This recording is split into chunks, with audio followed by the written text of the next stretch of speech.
Hello दोस्तों। मेरा नाम अन्नू है। आज मैं आपको एक दिल दहला देने वाली कहानी सुनाने जा रहा हूँ।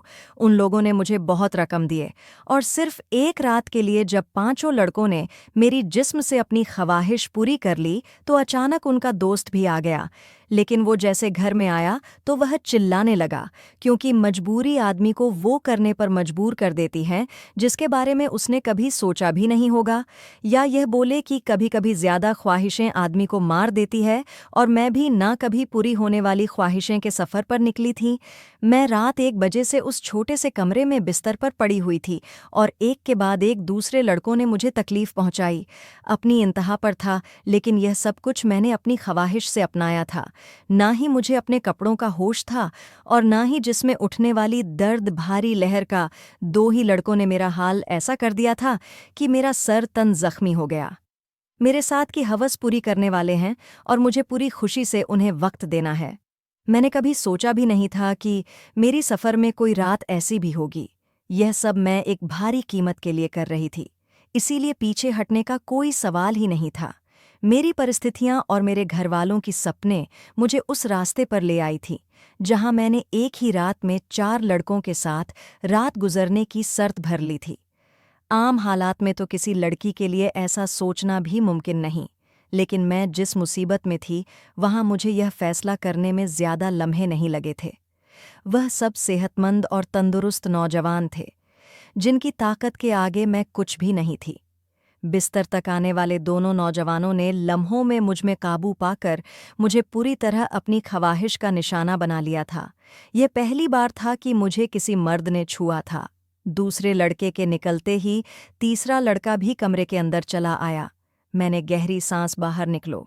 मैं थोड़ा वक्त चाहती थी, लेकिन वह कहने लगा कि इतना वक्त नहीं है मेरे पास, बाहर उसके और भी दोस्त इंतजार में हैं। उसकी बात सुनकर मैं रोने लगी। वह तुरंत ही मेरे पास चला आया और मेरे आंसुओं को नज़रअंदाज करता अपने सपने मुझमें पर बिगड़ना लगा। मेरे तन में बर्दाश्त की शक्ति खत्म हो रही थी। मैं बार बार उसे खुद से दूर करने की कोशिश करती, लेकिन वह उतना ही मेरे पास आता। ऐसा लग रहा था जैसे उसे इस गेम में मज़ा आ रहा हो। मेरे धक्का देने पर वह पहले से भी ज्यादा हवस में मेरे करीब आता, इसलिए अब मैं उसे रोकने की गलती नहीं कर रही थी और खामोशी से खुद पर गुजरते वाली इस कयामत को सहन कर रही थी।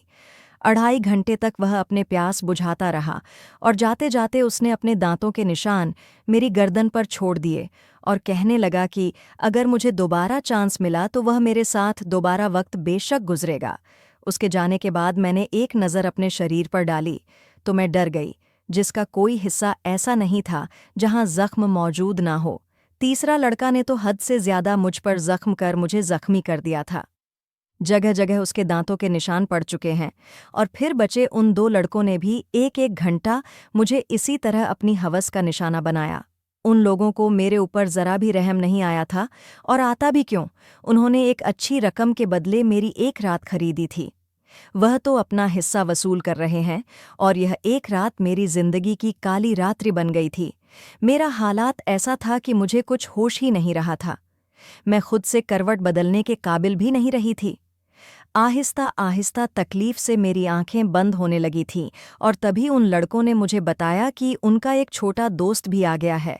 मुझमें में इतनी हिम्मत भी बाकी नहीं बची थी कि मैं उन्हें इनकार कर पाती या इस बात का इनकार कर सकती। जैसे ही छोटा लड़का कमरे में दाखिल हुआ और मेरे बिस्तर के करीब आया तो मुझे देखकर उसकी रूह कांप गई। उसकी रूह क्यों कांप गई, वजह जानकर आपके भी रोंगटे खड़े हो जाएंगे। मेरा नाम अन्नू है और मेरी उम्र सिर्फ 20 साल थी। मैंने ग्रेजुएशन कर रखी थी, लेकिन आज के दौर में ग्रेजुएशन कुछ भी नहीं होता। लोग ग्रेजुएशन करके भी डिग्रियां हाथों में लिए सड़कों की धूल साफ करते हैं। इस बात का सही तरीके से अंदाज मुझे उस वक्त हुआ जब मैं नौकरी की खोज के लिए निकली। हर कंपनी के आगे लड़कों की एक बड़ी सी लाइन लगी होती है जो अपनी बारी के इंतज़ार में थे। ऐसे में मुझे ऐसी लड़की को नौकरी कहाँ मिल सकती थी जिसके पास ना ही तजुर्बा था और ना ही कोई बड़ी डिग्री। लेकिन नौकरी ढूंढना मेरी सबसे बड़ी ज़रूरत बन चुकी था, क्योंकि बाबा के स्वर्गवास ने हमारी कमर तोड़ दी थी। बाबा घर में एक अकेले ही कमाने वाले थे और हम 3 बहनें बिना शादीशुदा घर में मौजूद थीं। मेरी बड़ी बहन पढ़ लिख चुकी थी, इसीलिए कमाने की जिम्मेदारी उसकी बजाय मेरे कंधों पर आ गई थी। मैं घर से बाहर निकली तो मेरे होश ठिकाने आ गए। मैं तो बाहर की दुनिया को बहुत आसान समझ रही थी, लेकिन अब मुझे समझ आया था कि पापा कितने मेहनत करके हमारे लिए रोटी कमाते थे। हमेशा ही पापा से इस बात पर नाराज रहती थी कि वह हमारी ख्वाहिशें पूरी नहीं करते। मेरी नाराजगी पर पापा का चेहरा हमेशा उतर जाता। वो बड़ी मोहब्बत से मुझे पुकार कर कहते, अनु बेटी तू फिक्र न कर, एक दिन तेरे भाग भी जग उठाएंगे। लेकिन मुझे वह दिन अपनी किस्मत में आता नजर ही नहीं आता था, और फिर पापा की नींद में मृत्यु ही गई। और जब हम पर सुबह यह बात खुली कि पापा हमारे बीच नहीं रहे हैं, तब हमें इस बात का एहसास हुआ कि पापा जब तक वह हमारे सरों पर मौजूद थे, काम से काम दुनिया की बुरी नज़रों और रोटी जैसी बुनियादी ज़रूर से तो हम वंचित नहीं थे। पापा के मृत्यु के कुछ दिन बाद तक तो आस पड़ोस वालों और ख़ानदान वालों ने हमारी मदद की, लेकिन आहिस्ता आहिस्ता सभी अपनी ज़िंदगी में बिजी हो गए। आज के दौर में कौन किसी का पेट पाल सकता है।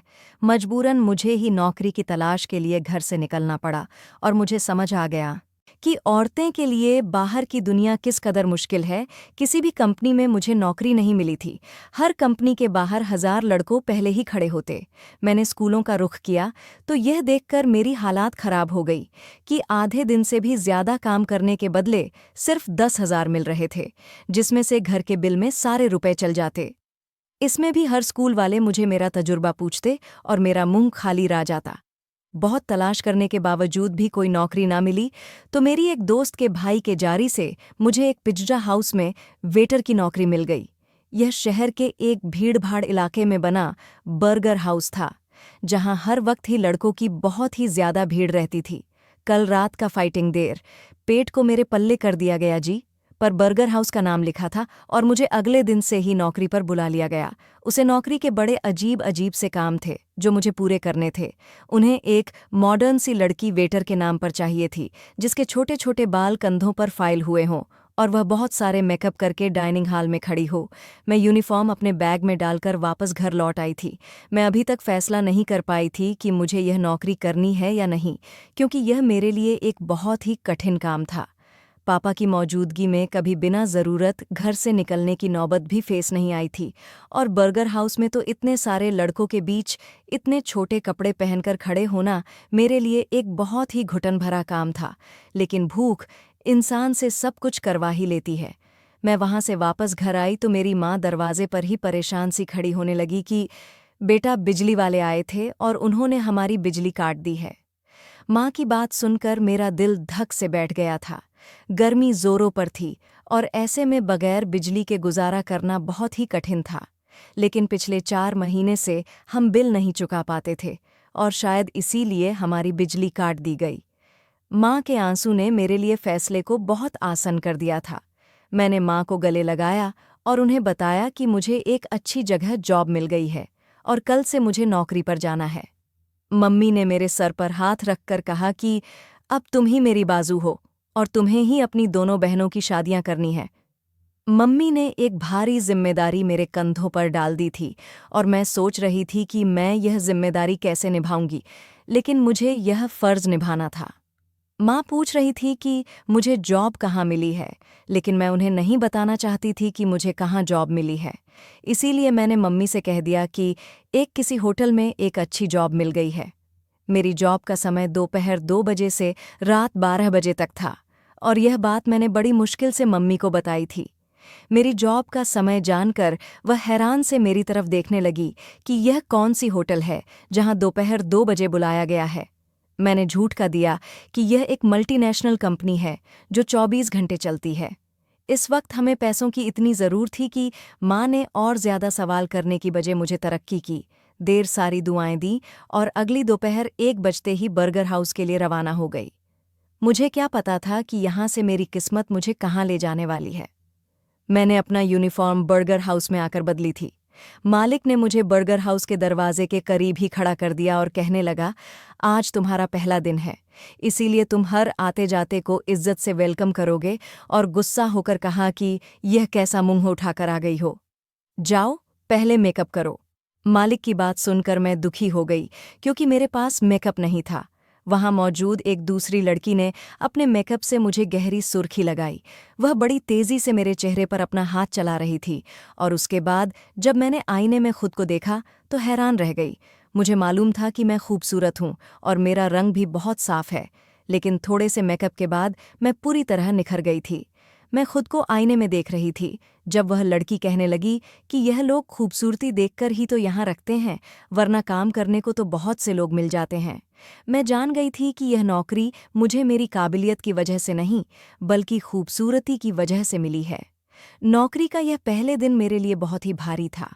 मैं 2 बजे से दरवाजे पर खड़ी आने वाले मर्द और औरतें को वेलकम कर रही थी। यहाँ औरतें की तादाद कम ही आई थी, ज़्यादातर मर्द ही आ रहे थे। रात तक मेरे पैरों में बहुत ज़्यादा दर्द हो चुका था और अभी मुझे वापस धक्के खाते हुए घर भी पहुंचना था। 11 बजे के करीब में घर पहुंची थी। माँ मेरे इंतज़ार में जग रही थी। मैंने माँ के साथ बैठकर खाना खाया और तुरंत ही बिस्तर पर लेट गई। मुझे पापा की बहुत याद आ रही थी। बाबा मेरे सबसे ज्यादा नखरे उठाया करते थे, फिर भी मैं हमेशा उनसे किसी न किसी बात पर रूठ जाती थी। पैरों की तकलीफ से तड़पते तड़पते कब मुझे नींद आ गई, पता ही नहीं चला।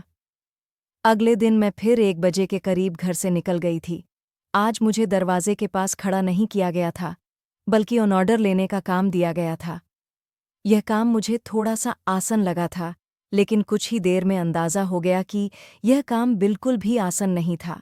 मैं जिसके पास भी ऑर्डर लेने के लिए जाती, उनमें से अक्सर मर्द मुझे सर से पांव तक देखते और मुस्कुराते। बदले में मुझे भी मुस्कुराहट ज़ाहिर करनी पड़ती, क्योंकि यह मेरी नौकरी का नियम था। जानबूझकर ऑर्डर देने में काफ़ी वक्त लगाते और कभी-कभी तो ऑर्डर हर वक्त इस कदर करीब आ जाते कि मेरी सांस रुकने लगता। यह बर्गर हाउस मुझ जैसी वेटर की वजह से ही चल रहा था। इस बात का अब मुझे अच्छी तरह अंदाज हो गया था कि यहाँ आने वाले ज़्यादातर मर्द लड़कियों की वजह से ही आते थे। दिन तेज़ी से गुजर रहे थे और मुझे यहाँ जॉब करते करते महीना हो गया था। उसे 1 हफ्ते में काफ़ी कुछ ऐसा हुआ जो मेरे लिए बहुत ही अजीब था। मर्दों की अजीब अजीब निगाहें, ऑर्डर देने के बहाने करीब आना और डबल मीनिंग शब्दों का प्रयोग। मगर उसे जॉब की सबसे अच्छी बात यह थी कि तनख्वाह से हटकर उसे 1 महीने में टिप के काफ़ी पैसे जमा हो गए थे। मैंने उन पैसों से बिजली का बिल पे किया था। आहिस्ता आहिस्ता मैं बर्गर हाउस के माहौल की आदी होती जा रही थी। 4 लड़के रोज ही शाम के समय सबसे कोने वाली टेबल पर बैठ जाते। मैं ही उनके पास ऑर्डर लेने के लिए जाती थी। वह चारों ही 25 साल के नौजवान थे जो मुझे देखा करते थे। आज भी मैं उनके पास ऑर्डर लेने के लिए गई तो उनमें से एक पूछने लगा, तुम यहाँ बहुत मजबूरी में जॉब करती हो ना? मैंने हाँ कह दिया। उसने तुरंत ही अपना कार्ड निकालकर मेरे आगे रखा और कहने लगा, तुम बहुत ही मासूम लड़की लगती हो। अगर कभी किसी मदद की ज़रूर पड़े तो याद कर लेना। बिना सोचे समझे ही मैंने वह कार्ड उठाकर अपने कोट की जेब में रख लिया तो वह मुस्कुरा उठा। उसके बाद यह सिलसिला चल पड़ा। रोज़ ही मैं उनका ऑर्डर लेने जाती और उनमें से कोई ना कोई मुझे कोई सवाल पूछ लेता। रोज़ाना होने वाली इस मुलाकात की वजह से हम थोड़ी फ्रेंडली से हो गए थे। दूसरा महीना भी पलक झपके ही गुजर गया था और फिर मम्मी ने एक दिन मुझे बताया कि तुम्हारी बड़ी बहन के लिए बहुत अच्छा रिश्ता आया है और वह लोग जल्दी शादी करना चाहते हैं। मम्मी की बात सुनकर मैं परेशान हो गई, क्योंकि अभी तो मैंने घर का खर्चा ही अपने कंधे पर उठाया था। शादी की जिम्मेदारी का मैं सोच भी नहीं सकती थी। माँ कहने लगी, तू अपनी कंपनी से लोन ले लो। कितनी बड़ी कंपनी है, लाख रुपए भी लोन मिल गया तो तेरी बहन की अच्छे से शादी हो जाएगी। मेरी बड़ी बहन भी 20 साल की हो रही थी और मम्मी उसकी तरफ से बहुत परेशान थी। अब मैं मम्मी को क्या बताती कि मैं तो बर्गर हाउस पर मामूली सी जॉब कर रही थी, लाख रुपए मुझे कहाँ से मिलते। मैंने मम्मी की बात का कोई जवाब नहीं दिया, लेकिन मम्मी की आंखों में मुझे चमकते हुए उम्मीद साफ दिखाई दे रही थी। मम्मी को यकीन था कि मुझे कंपनी से लोन मिल जाएगा और मैं सोच रही थी कि मेरे झूठ ने मुझे कहाँ फंसा दिया है। अगले दिन मैं जॉब पर भी सारा समय परेशान रही और यह बात मेरे साथ काम करने वाली लड़की ने नोट कर ली। वह मुझे कहने लगी कि क्या बात है, आज तुम बहुत ही ज़्यादा परेशान लग रही हो। मैंने उसे बता दिया कि बड़ी बहन की शादी करनी है और मेरे पास बिल्कुल भी पैसे नहीं। मेरी बात सुनकर वह कहने लगी, तो इतना खर्चा करने की क्या ज़रूर है, सादगी से विदा कर दो। उसकी बात सुनकर मैं सोच में पड़ गई, पर ठीक ही तो कह रही थी, इतना मसला बनाने की ज़रूरत ही क्या थी। घर आकर मैंने मम्मी को यही मशवरा दिया कि वह सादगी से बहन की विदाई कर दे, लेकिन मेरी बात सुनकर मम्मी कहने लगी कि हर किसी को हमारे मसलों की जानकारी नहीं है। लड़के वालों ने पहले ही दहेज के नाम पर एक लंबी लिस्ट थमा दी है, और अगर मैंने खाली हाथ तेरी बहन को विदा कर दिया तो उसके ससुराल वाले सारी जिंदगी उसे बातें सुनाते रहेंगे। मम्मी की बात सुनकर मुझे गुस्सा आ गया और मैंने कहा कि ऐसी जगह दीदी की शादी करने की ज़रूरत ही क्या है। मेरी बात सुनकर मम्मी नाराज़ हो गई और कहने लगी, ना जा, कैसे कैसे करके तेरी बहन का एक अच्छी जगह से रिश्ता आया है और तू इसमें भी नक्स निकाल रही है। अगर आज तेरा बाप जिंदा होता तो मुझे तेरी मिन्नत ना करनी पड़ती, वह खुद ही अपनी बेटी के लिए कैसे भी करके रकम जमा कर लेते। माँ की आंखों में आंसू आ गए थे और उनकी बात ने मेरा दिल भी दुखा दिया था। वह ठीक ही कह रही थी, अगर बाबा जिंदा होते तो वह किसी भी तरह पैसे जमा कर ही लेते। मैंने माँ को गले लगा लिया और उनसे वादा कर लिया कि मैं जल्द ही पैसों का इंतजाम कर लूंगी। मैं खुद भी नहीं जानती थी इतने सारे पैसे मुझे कहाँ से मिलेंगे। बाप का साया वाकई औलाद के लिए बहुत बड़ा आशीर्वाद होता है। वह अपनी जान पर खेलकर भी औलाद को जिंदगी के सारे सुख देता है, और मेरे लिए अपने आप की जगह लेना बहुत ही मुश्किल था। दिन यूं ही परेशानी में गुर्जर रहे थे। मैंने बर्गर हाउस के मालिक से पैसों की बात की थी, लेकिन मेरी बात सुनकर जिन नज़रों से उन्होंने मुझे देखा था, मैं खुद ही ज़मीन में गिर गई थी। वह लड़के अब भी रोज़ाना बर्गर हाउस आते थे। मैं उनका ऑर्डर लेने गई तो उनमें से कहने लगा, क्या बात है, आज तो आपका चेहरा बिल्कुल ही उतरा हुआ है। उसकी बात सुनकर ना जान क्यों मेरी आंखों में आंसू आ गए थे। वह बार बार पूछने लगा कि मैं उसे अपनी परेशानी बताऊं।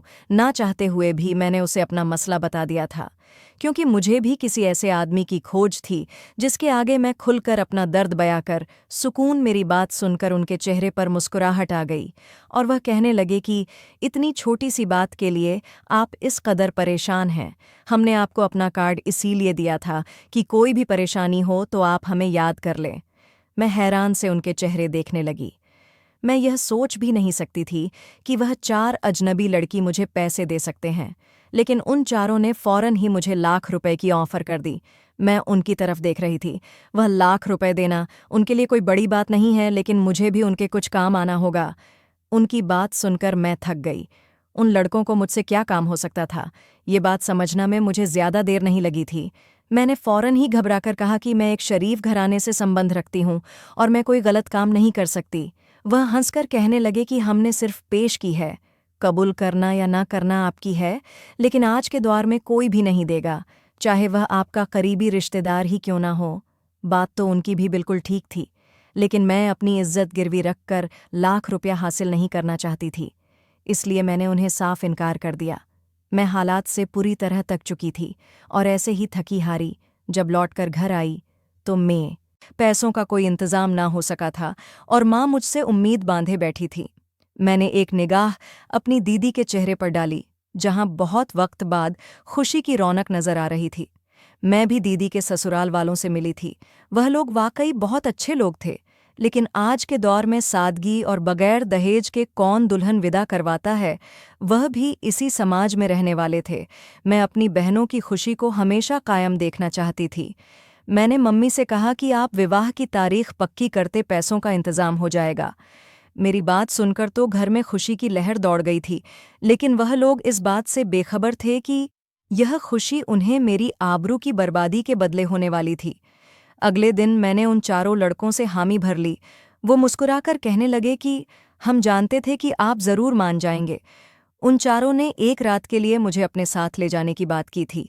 मैंने मम्मी को बता दिया कि साल के आखिर की वजह से कंपनी में काम बहुत ज़्यादा है और मुझे एक रात कंपनी में ही गुजरने होंगे। कंपनी ने मेरा लोन मंजूर कर लिया है, इसीलिए मैं उनकी बात मानने में मजबूर हूँ।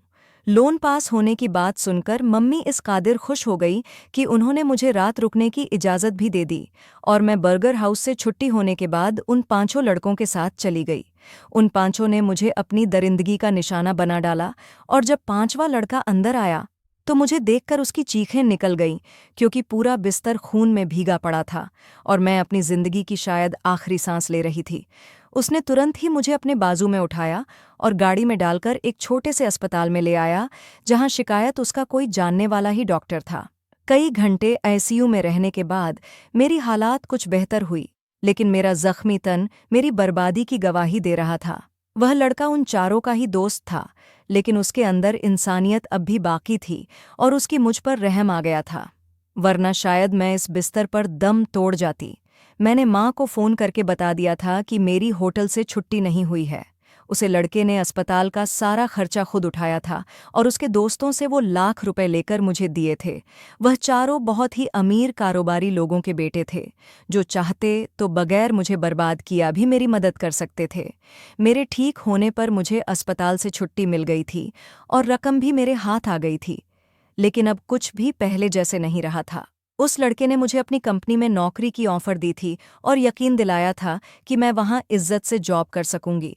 आज मेरी दोनों बहनों की विवाह हो गई और मैं उसे लड़के की कंपनी में नौकरी कर रही थी।